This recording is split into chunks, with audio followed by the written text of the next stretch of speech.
Okay, well, we'll do roll call. Okay, good evening. Bill Reuter, First Ward. Barbara Laird, Second Ward. Ann Berger, Third Ward. Michael Safone, Fourth Ward. Good evening, Ryan Sharp, Fifth Ward.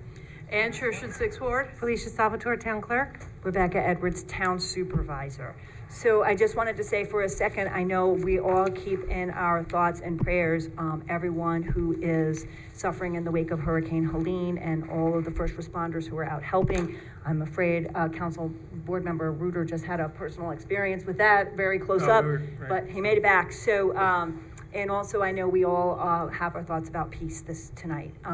We're thinking and are wishing for peace in the world. We're going to have a little bit of an unusual meeting. We're starting here, and as I don't know if there's any public comment tonight. It's really a presentation, but always at every meeting we have an opportunity for public comment, and I'd like at the beginning today to move to suspend the rules for people to speak for up to 3 minutes on any issue that they may wish to speak about tonight, whether it's on the agenda or not. Let's just do that at the beginning tonight. So moved. Second. All those in favor? Aye. Okay, is there anyone in the room or on Zoom who would like to speak? Doreen.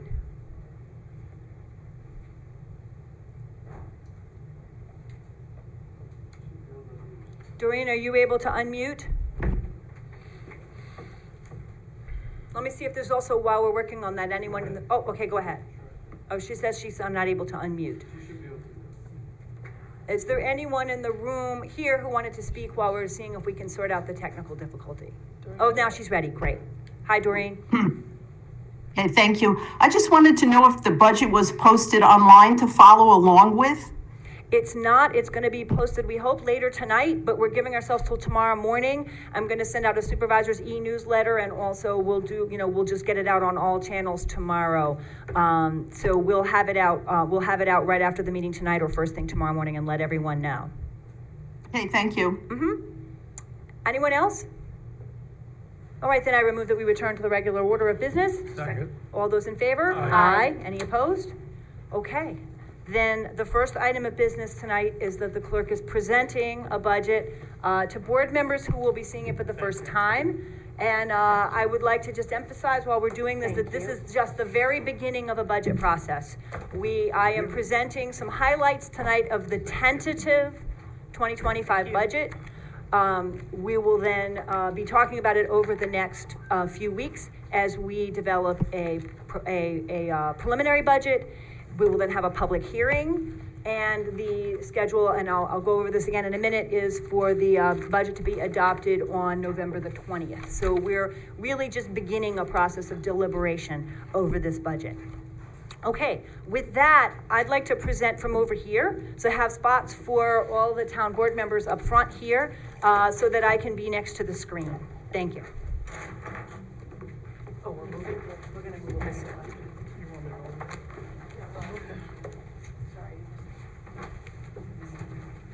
All right. First of all, I want to thank everyone so much for coming tonight. The words budget message may not be ones that inspire people to rush out with great excitement, but I want to argue tonight or make the case that our hopes and our dreams and our needs as a town, our vision of our future as a town are embodied in the budget process. And that what the budget is, in essence, is in numerical form, in numbers, the short term, the next steps we want to take toward the town we want to be. As such, numbers people are very important to the development of a budget. And I want to say some thank yous here. And first of all, to Town Comptroller Minal Patel, who has worked unbelievable hours, weekends, evenings, and everything to help with this process. She's amazing, and we have gotten this far with her help. I want to also thank Ann Shershon, the chair of the Budget Committee, and also, she's not here tonight, but Emma Consiglio, because a lot of our budget consists of humans providing human services, and so she, as the personnel assistant, has played a big role in helping us move the budget forward. And I want to thank all the department heads. I know we have at least a couple of department heads here tonight. This is not an easy process. These are not always easy conversations, and I really appreciate all the town employees who are all incredibly dedicated, but the department heads for these conversations. Okay. So the first thing we have is a budget timeline as we begin this process together. I'm doing just a very high-level overview tonight. The budget will then be available online tomorrow. And then at the October 16th board meeting, basically tonight I hand the budget over to the budget committee and to the board so that it becomes all our document going forward. And Shershin, Ann Berger, and Barb Laird are serving on the budget committee, but all the board members will deliberate on any amendments we may want before October 16th. At that board meeting, the budget committee will lead discussion and adoption of a preliminary budget.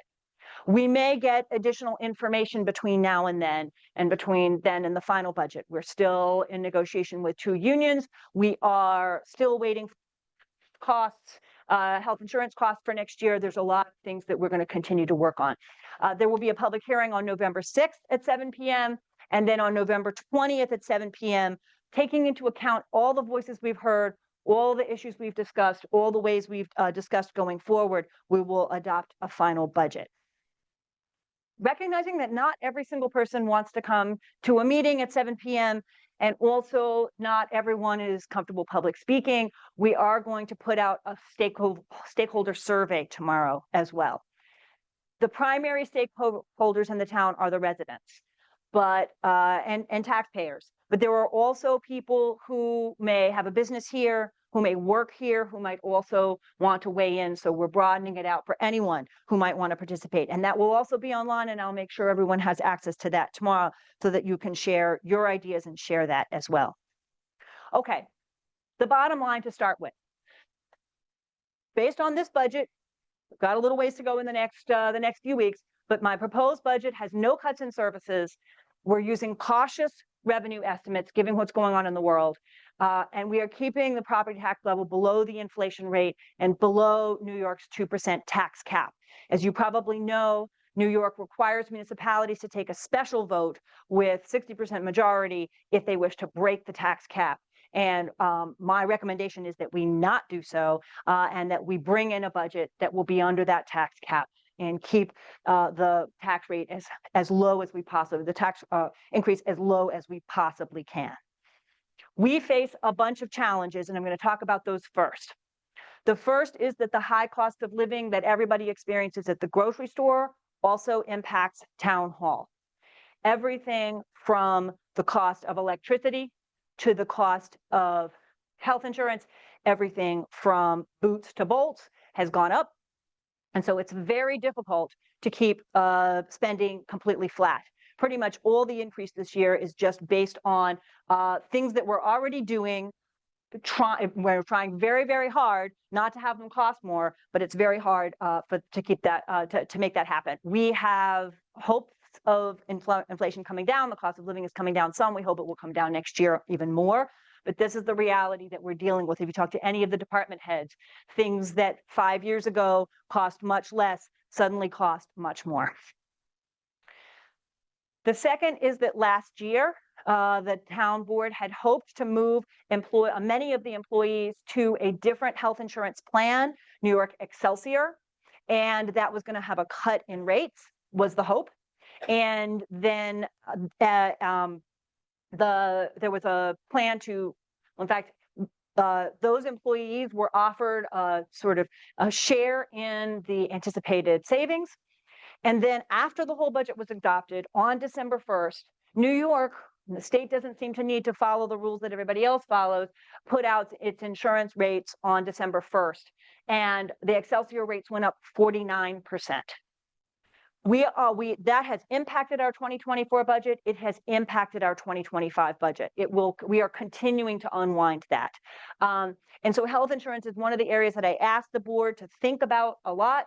Emma and Menal and I are in conversation with our insurance carrier. We are looking for whatever possibilities we have, but the reality is that this is what happened to our budget this year, and it's something that we're still unwinding. We also have a lot of deferred maintenance in the town of Poughkeepsie. Why is my slide not changing? That's mysterious. I don't know if Tim is here. Did it change now? Okay. It's changing on my screen here, but not there. So here we go. I'm going to talk about I'm going to talk about deferred maintenance because that's the only thing it says on the screen anyway. So we have a lot. We have a lot of sewer pumps and water infrastructure and things like that that really, really need updating. We have a sewer pump that's been under a consent order from the state for many years now. Part of the challenge is that this town experienced a lot of growth in the IBM era in the 60s and 70s. So an enormous amount of the infrastructure was built around that time, and we have a lot of stuff that's coming to the end of age. And so we really face some challenges keeping our water and sewer systems going. And we also have, as we know, and I'm going to talk more about this in a few minutes, a police station, police and courts building that really, really needs to move to a new home. Our town police and courts deserve a new home. And so those are things that we really need to keep in mind. We also, as many of you know who've been following board members meetings, faced a cyber attack early this year, and we needed upgrades to our computer software and network systems in order to, thank you very much, Tim. Speaking of network systems, Tim? Shows the room. Show your laptop on the screen. Shows the room. Okay. Okay.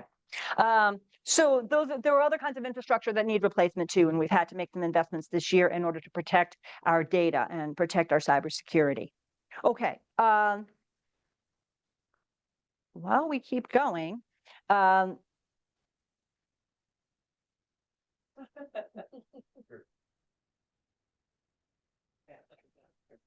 want to talk a little bit about the ways in which the town in which towns in general and our town in particular are disadvantaged in the sales tax area. So the county collects almost $300 million in sales taxes a year. And as you can guess, we represent 1/6 of the, oh, awesome. One more. It keeps stopping. There we go. Awesome. Thank you very much. We'll holler again if it gets stuck. So appreciate it. So we are 1/6 of the county's population. And of course, we're the retail hub. We have the Home Depot and the Friendly Honda and the Galleria Mall, and we provide the infrastructure for that retail hub for the county. That includes dealing with, our police dealing with shoplifting. It includes the highways, the waters, all of that. But the way it works is that counties decide how much of sales tax they want to share with municipality. Dutchess County keeps 83% of sales tax. They then give a little over 5% to the city of Poughkeepsie and a bit over 2% to the city of Beacon. The cities have a place at the table. They have an opportunity to negotiate with the county over what their share will be. But the county decides that the other, I believe it's 9.5%, that they have allotted goes to all the towns by order of population. So we get total out of the nearly $300 million in sales taxes that the county collects every year, 1.7%, which is far, far less than our overall population-wise and in terms of the retail hub. So this is one of many examples of forms of revenue that because we're a town, we don't have access to. We need to see if this actually goes forward or not. Yeah. Oh, okay, all right. And then I want to talk for just a minute about the funds that our town collects but does not keep. And I want to take just a minute, I'm glad it's working now, to talk about real property tax bills. This is a sample bill from the Arlington area, but wherever you are in town, you'll see something similar to this. We collect a lot of taxes that go to other jurisdictions. Essentially, the town board does not control that spending. And so if you look in the budget, there's a bunch of introductory materials in the budget. This is one of the pages that you can go and look at to get a sense of where your tax dollar goes. And we have a nice chart.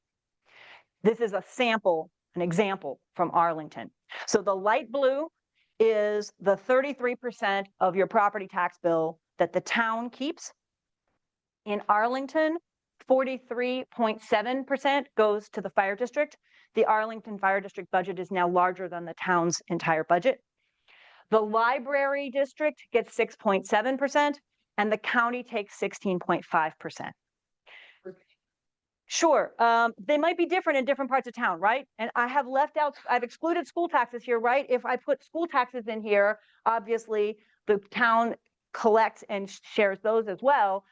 Our share, the little sliver that we get to decide how to spend is even smaller. But in this particular area, which is Arlington Fire, Arlington School District, the town gets about 33% of the revenue that it collects. The fire district gets about 43.5%, the library 6%, the county 16.5%. So I want to talk also, though, about the fact that the fire districts are dealing with a really serious issue, which is the EMS crisis. And I have been in touch with other mayors and supervisors about this, in touch with the county executive. This is a problem that that is going to require solutions from people at all levels, from government at all levels. And we need to be talking to federal, state, and county, as well as other municipalities about it. There are towns in this county right now, that are looking at a choice this fall because they're small towns and they're dealing with this EMS crisis. Well, I'll give you an example. Local example is New Hamburg. If you are in the New Hamburg district, you will find that the ambulance that serves that fire district, the price has quintupled over the last 2 years. That's happening all over the place. There are towns right now in other parts of the county, small towns, that are looking at a choice between raising taxes 16% and telling residents that if they have a heart attack, they have to call a taxi. So we have a very serious EMS problem, and it is not under our town. The town board doesn't have ownership of that problem here in the town because it belongs to the fire districts. But I think it's incumbent on me to encourage people to understand and to engage on that issue. There is a page in the budget with contact information for all the taxing jurisdictions for the funds that we don't control as the town board. And I really encourage people to get involved with your fire district commissioners meetings, to get involved with the school district meetings, to get involved with the library district, to look at all levels, to reach out to the county level and think about what's going on in the county legislature, the county executives, the county budget. Because many of these funds that we collect when you pay your property taxes don't come to the town. Okay, and I want to say once again that despite all those challenges, and I did the grim stuff first, right? Despite these many challenges, some of which are short-term, some of which are longer term, I am proposing a budget that does not cut services and that keeps the property tax level below the inflation rate and the property tax below New York's 2% tax cap. And again, we at the board will wrestle with over the next weeks, working to make that happen. Okay, I want to give you a really big picture here. I've been town supervisor for 8 months. So the main sources of revenue and the main expenses in this budget don't really reflect some big thing that I have done. They reflect the town's priorities and decisions over time, right? And so you'll see some charts and graphs like this in the budget to help us think about how we are spending our money. This is a rough look at how our general funds, A and B, the sort of that's separate from highway, water, and sewer. I'll come back to that in a second, where our revenue comes from. And you'll see that we depend very heavily on real property taxes. That 63% roughly of our income in the main A and B funds is coming from property taxes. We get some sales tax from the county, we get some state aid, we invest every dollar that we can. The comptroller is busy investing every dollar we may have parked in an account where we're not using it. We rent out property that we have in the town. We try to find income in other places, but real property taxes are our kind of bread and butter. Now I want to talk about proposed expenditures. And again, this has not changed very much from last year. This is the overall picture of how we deploy our resources. Fund A, which is the dark blue, is our general administration. That's the assessor, the controller, the town board, the clerk, all of us who run the town government. And that's 14%. Fund B is the fund that represents everything that happens outside the village of Wappingers Falls. So 1/3 of the village of Wappingers Falls is in the town of Poughkeepsie. For those who don't know, 2/3 is in the town of Wappinger. So our A fund is for those services we provide townwide to everybody, including in the village of Wappingers.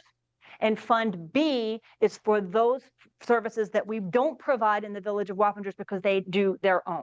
So the village of Wappingers Falls has a building and planning and zoning on they do their own process. They have their own planning board and their own processes there. And they also have their own police department.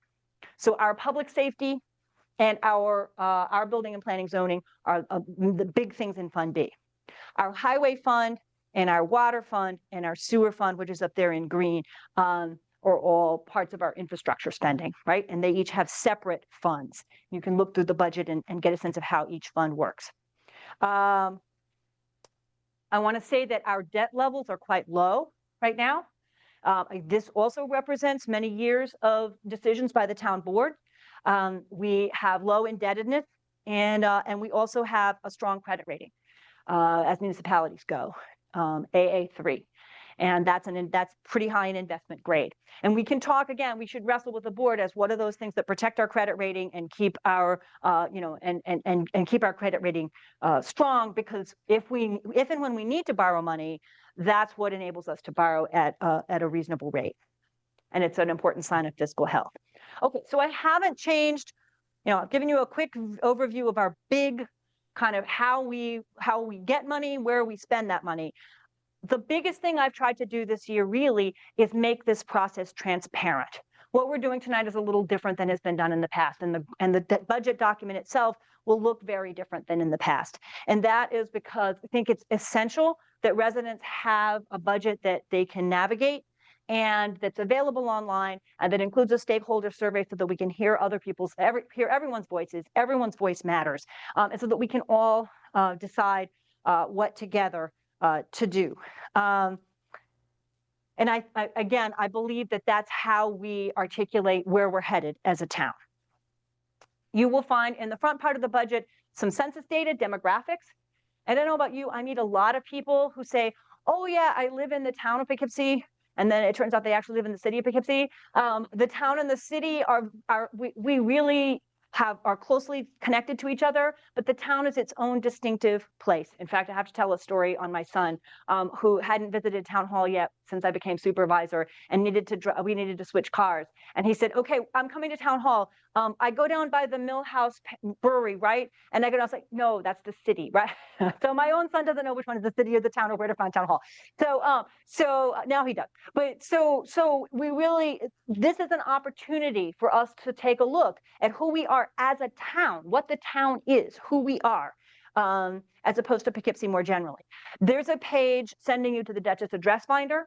So if people need to know which ward they're in, who their elected officials are, which districts they're in, you can find all of that so that you can figure out where you are, who your ward representative is. That's also not very logical to my thought, right? The words go 1, 2, 3, 4, 5, 6, right? They're not geographically, they're all over the place. So, there's information here to help people just literally locate themselves in the town. Okay, I will slow down a little bit. I promised people we wouldn't be too late. Okay. We have information about the funds that I've already talked about and what their balances are. And you'll see that in addition to the fund by fund report on the budget, there are departmental reports. I'm really proud of these, and I've really enjoyed working with the departmental heads on these, because each department gets a chance to say, here's what we do, here's what our recent accomplishments have been, here's what our goals are for next year. And then we have a breakout of what the departmental administration costs are in each, and what the organizational chart is of each department. We also, at the end of the budget, have a list of budgeted positions. So you can see all our, employees, who we're hiring in what departments and how that works.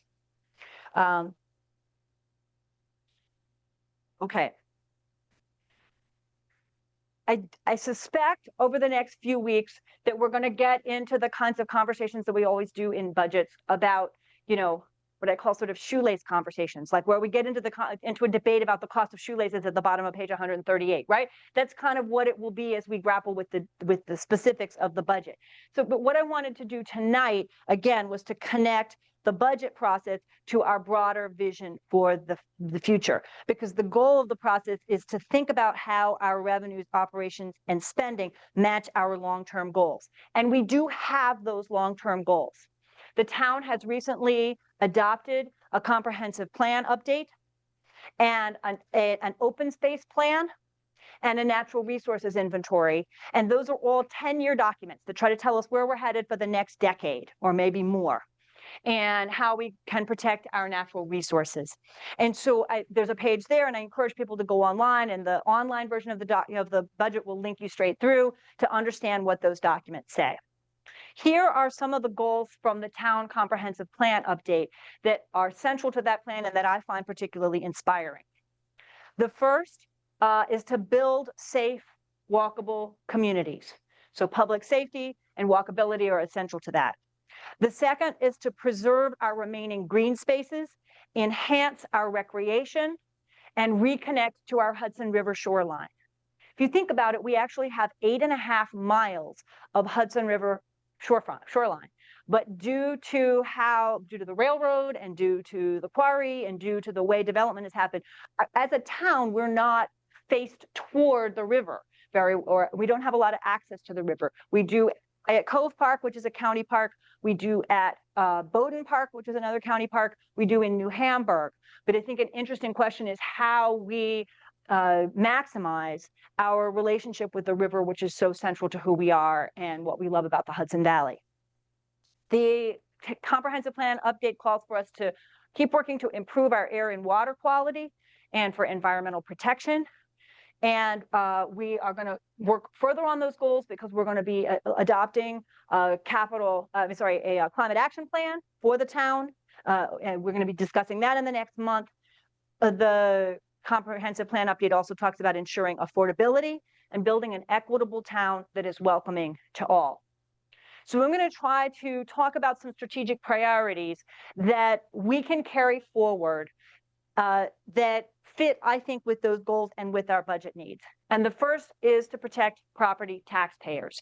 We have to manage this budget strategically, and we need new initiatives to be revenue neutral or revenue generating. And we need to identify what I'm probably going to talk about at future board meetings a lot, NPTRs, new non-property tax revenue streams, right? We need to offset property taxes with other forms of revenue. And there are some ways we've started to do this. I think we all need to put our heads together and think of more. First of all, early this year, we proposed a hotel motel bed tax, which would ask visitors to the town to pay a little bit more in their hotel room bills in order to help local property owners, bear a little bit less of the cost of running our town, so that tourists, and we are a big tourist area, and visitors can kind of help us out a little bit. I am delighted to report we need a home rule bill. I'm delighted to report that Senator Rob Rollison and Assemblymember Dee Dee Barrett carried that bill for us, and on this past Friday, the governor signed it. So I just found that out yesterday. So we can now move this forward, and I think the board in the next few meetings in October or November should think about where we want to set that text and move into putting it into place. That will help. That will give us a new source of revenue that will, to some degree, a little tiny bit, offset our lack of access to the sales taxes that go primarily to the state and the county, and give us some new revenue. We also have cannabis dispensaries coming in. We need to think carefully about the safety of those institutions and where we put them and how they fit into our community. But they do promise to provide not only some new consumer products, but also some new revenue for the town. I would like us to look more at federal and state grants and other forms of funding. We have applied for over $2 million worth of grants this year. That, to me, is just a start. We should be doing even more than that. but we also need not to just go out there willy-nilly and just, apply for everything. We need to have a very clear vision of what it is we want to accomplish and which funds are needed. What I have found in my first months of experience is that there's a lot of tailoring that needs to go on. There's an enormous amount of federal grant money out there, but we have very specific needs, and you need to be in touch with Senator Gillibrand's office or something like that to figure out exactly which pot of money might be suitable for the needs that we have and that we might be eligible for. And that's pretty time-consuming work. We can do a lot of that. I will say that it is because of a COPS grant that our town police were able to create a community policing unit. The police department has been exemplary in going out and looking for grants and funding for a range of things that they're working on, and this has enabled us to create a community policing unit. And in addition, we have 2 potentially grant-funded projects going on in town that are really excited. The first is a redevelopment of the Schatz ball bearing site over on Fairview Avenue, which has been an eyesore for a really, really long time. Former industrial site, made ball bearings during World War II. And now we have a really exciting plan to redevelop that as mixed income housing.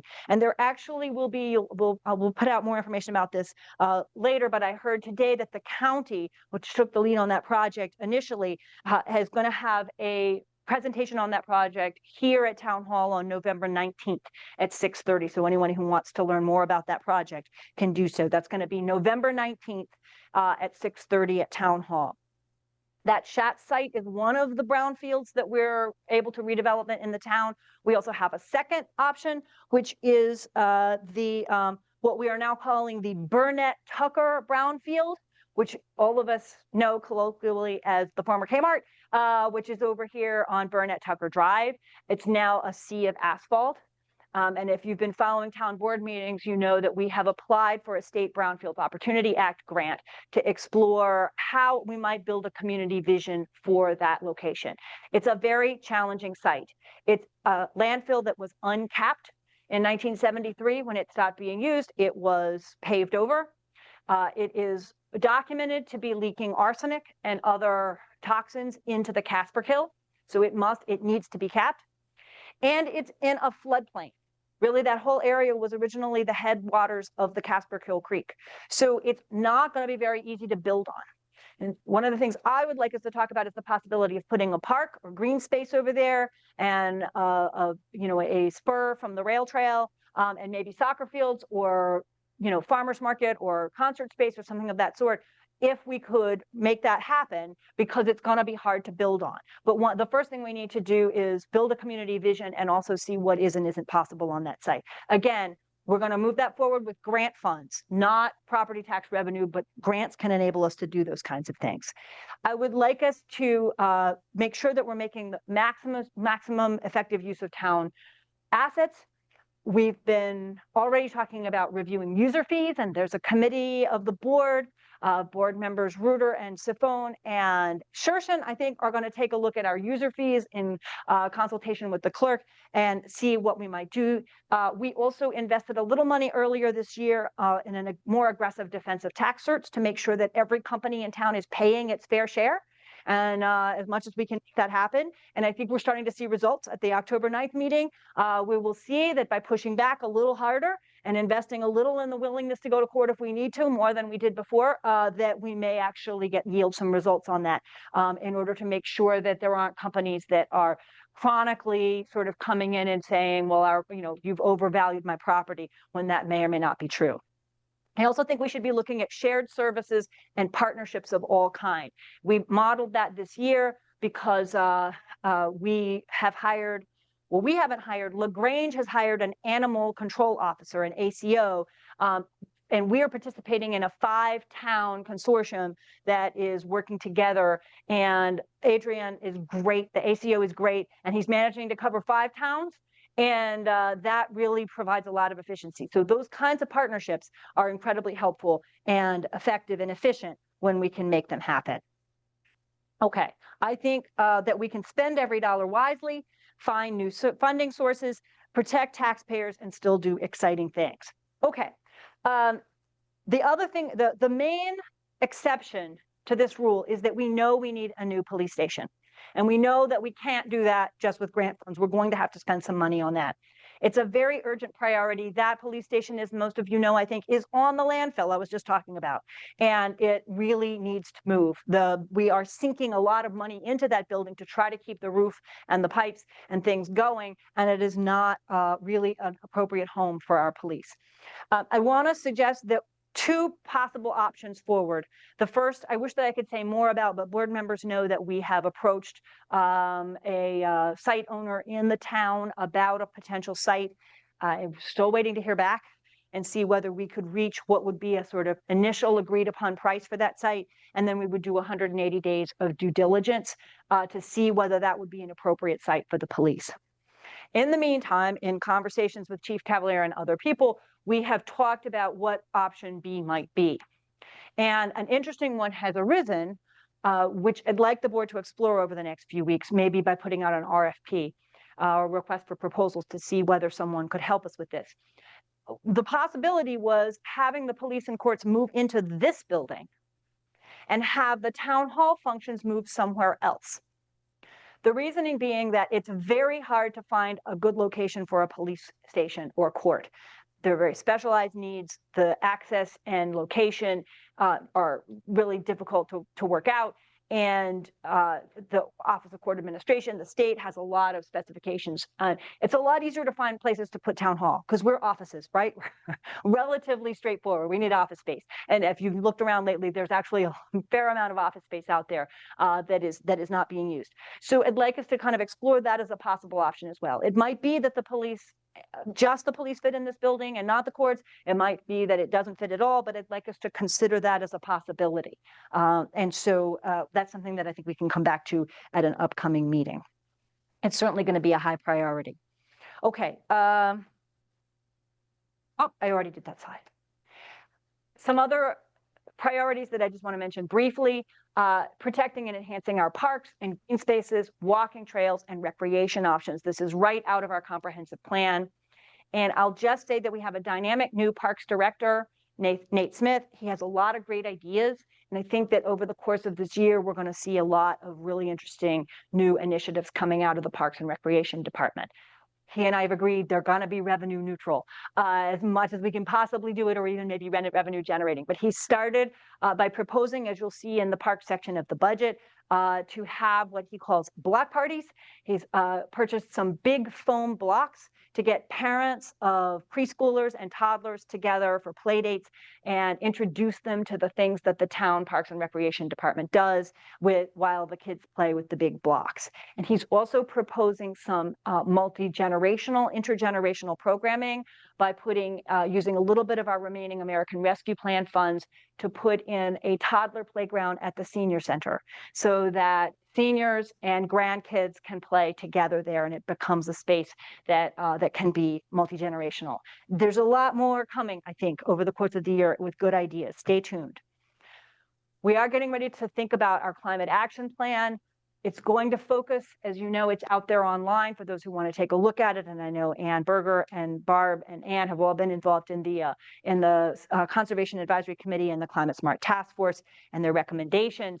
And it's about energy efficiency in town buildings, and particularly our fleet, our vehicles. I have looked at the I looked at the gas bills for the town, and you don't want to know. We use a lot of gasoline, and if there's any places where we can save money and also contribute to cleaner air, it's something that we should be looking into doing. And I think we could find some serious efficiencies. We're beginning this fall with an audit, an energy audit of a couple of the town buildings, the town hall and the highway department, to see what might be done. Okay, I want to continue to communicate with residents. With the supervisor's e-newsletter, we have become active on social media this year, both Facebook and Instagram. We have public cable channels. We're putting up new programming there. And we did a total redesign of the website. I hope everybody likes it. It was part of our package with the Civic Plus, with whom we work already, but we had that opportunity. I had hopes to put into the budget a newspaper that would go out to town residents twice a year, because not everybody's on internet and not everybody knows to come look at the town website. It would cost maybe $18,000 to do that. The library district does it 6 times a year. They send rotunda. The school districts do it. We don't actually mail anything to anybody. And I would really like to say spring and fall that, you know, the transfer station dates and the leaf pickup and what's going on at the senior center and what summer camp options are going to be available. It'd be just really nice to reach out and let people know. But we have a very tight budget, so I took it out. So invite the board members to think about whether this is something we think is a worthwhile investment or whether we want to save money in that area and keep doing what we're doing. We're doing all the outreach we can. I do want to do more small business outreach. We have a lot of small businesses in the town, including home-based businesses, right? Very small operations, some of which are they can't afford to join the Chamber of Commerce, which has gotten, you know, which is really for bigger businesses.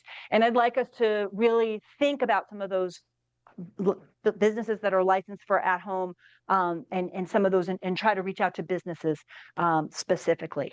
Okay, just a couple more things and I'm done. This one is, I want to propose an innovation to address affordability. And I'd like us to use a little bit of our remaining American Rescue plans for this. And on October 9th, I'm going to have someone come and do a presentation at the board about this. It's called house sharing. And it's a way of creating housing and also generating income for homeowners without actually having to move a brick or change a zoning code or anything. It's simply a hub or service where anyone who may want to rent out a bedroom in their home or have spare space that they would like to rent out for a short period of time or for a longer period of time to find a good match with someone who needs that housing. Maybe a visited traveling nurse, maybe someone who's here for IBM as an engineer to work for a couple of months. Maybe, you know, it could be a number of, an international student, right? There might be a lot of different people who could use that kind of housing. An AmeriCorps volunteer who's here for the summertime or something of that sort. The goal of the service is to make sure that everybody involved has support. And they have a 24-hour number they can call, and that they get a lot of help in figuring out how to set their rents and who is an appropriate guest. It's hosts and guests rather than landlords and tenants. And what really moves me about this is that in places where this is happening, in Nashville and some other places, this has been piloted. A lot of people set the rent a little lower and say, what I would love is to have someone occupy that spare bedroom for up to 6 months and help me with yard work or get groceries once a week or those kinds of things. So there's an opportunity to build, for people to actually get support and to build relationships through this kind of home sharing. I think that the town could afford to do that for 2 years as a pilot to see if it takes off and to see how many new housing opportunities we could offer and get the money straight into the pockets of our homeowners. Okay, last but not least, one of the goals of the comprehensive plan update is to preserve our scenic and cultural assets, promote neighborhood pride, and foster a strong townwide cultural identity. And I've been thinking about this a lot because of the shape of the town. We are kind of big and sprawling. And people tend to have an identity of being, I live in Red Oaks Mill, or I'm in New Hamburg, or I'm in Fairview, or I'm in Eastdale, or I'm in Arlington, or I'm in Crown Heights, right? We have a lot of different neighborhoods, and they're all different. And one of the challenges of governing is that what's right for Fairview may not be right for, Crown Heights or vice versa. And so that's one of the issues. But what's our strong townwide identity? How do we think of ourselves as a town? And so I'd like to suggest, again, in a revenue neutral way, that we reestablish Town of Poughkeepsie Day. A lot of communities around here have Pleasant Valley Day or something like that, and we don't. We used to, and it's fallen away. This year, we refurbished our town war memorial.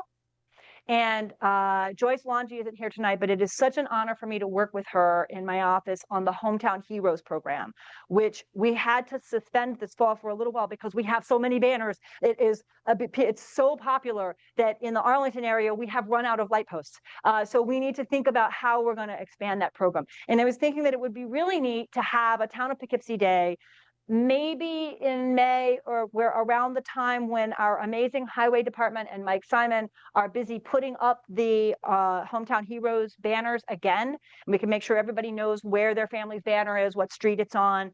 But we could also celebrate everything else that is happening in the town of Poughkeepsie. Among other things, the town of Poughkeepsie will be observing Juneteenth for the first time this year. And I think that's also a very important marker of our community pride.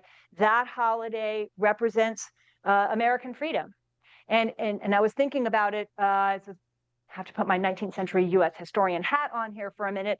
Juneteenth is about US soldiers who gave their lives for freedom. It's about Union soldiers who went to Texas and told enslaved people that they were free. And so it's about veterans as well and about the sacrifices that people made for freedom.